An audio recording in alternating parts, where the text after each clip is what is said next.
देखिए, प्रदेश में अमन चैन रहे और जो प्रदेश में आस्था के प्रति लोगों की भावना है, कहीं किसी को ठेस न पहुंचे।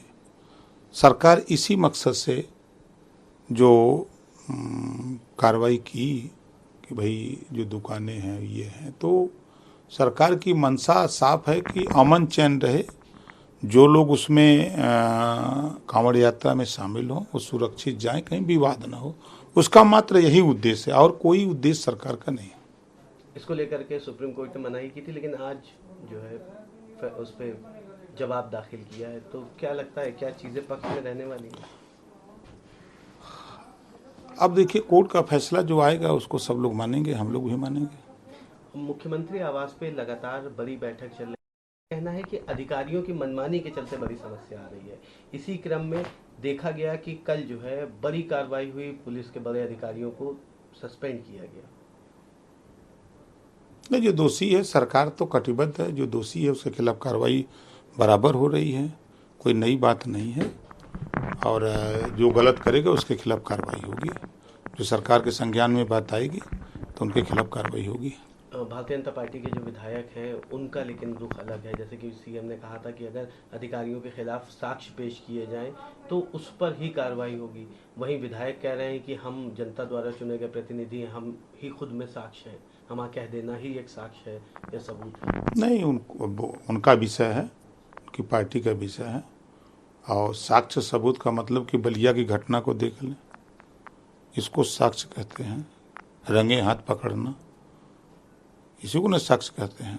सही बात। तो इस तरह की बातें अगर सामने आवे तो सरकार कार्रवाई न करे तब फिर सरकार दोषी है। तो बलिया में जिस तरह से कार्रवाई हुई, एसपी तक को हटाया गया, किस तरह से देखते हैं इस पूरी घटना को? एक कानून व्यवस्था को, जनता को राहत मिले और जो गलत कर रहे हैं उनके खिलाफ कार्रवाई हो रही है और होना भी चाहिए ही। आप शुरुआत से ही बहन कुमारी मायावती जी के समर्थन में बातें कहते रहे हैं। पहले भी आपने इंडिया अलायंस के समय पे भी कहा था कि अगर वो इंडिया अलायंस में शामिल होते हैं तो मैं भी होऊंगा। इसी क्रम में मायावती ने आज एक ट्वीट करा। उन्होंने कहा यूपी बीजेपी के एक दलित सांसद द्वारा बीएसपी के जन्मदाता व संस्थापक माननीय काशीराम जी को भारत रत्न की उपाधि देने की मांग करने के बजाय केंद्र में सत्ता में अपनी सरकार से इसे तुरंत दिलवाएं, जिसका बीएसपी भी दिल से स्वागत करेगी, वरना इसकी आड़ में दलितों को गुमराह करना बंद कर दें। कि अगर उन्होंने डिमांड किया है तो उस पर विचार होगा।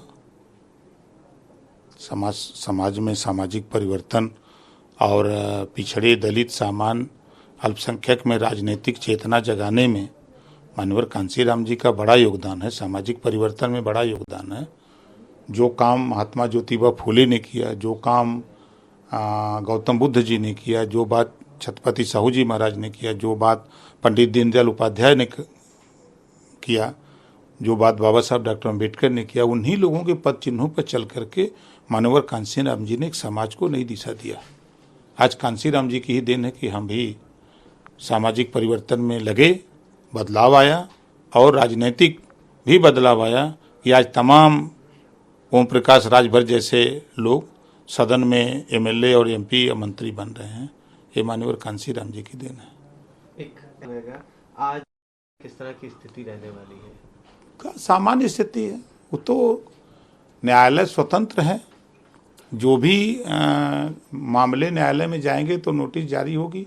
जिसको नोटिस जारी होती है वो उसको हाजिर होता है, तो उसी में वो जा रहे हैं। तो कौन नई बात कर रहे हैं? ये तो प्रक्रिया है, कोर्ट की प्रक्रिया है। संविधान जो बाबा साहब डॉक्टर अम्बेडकर ने दिया है, उस लिखा है, उस संविधान में जो व्यवस्था है उस व्यवस्था के तहत सब हो रहा है। कोई नई बात तो हो नहीं रही है।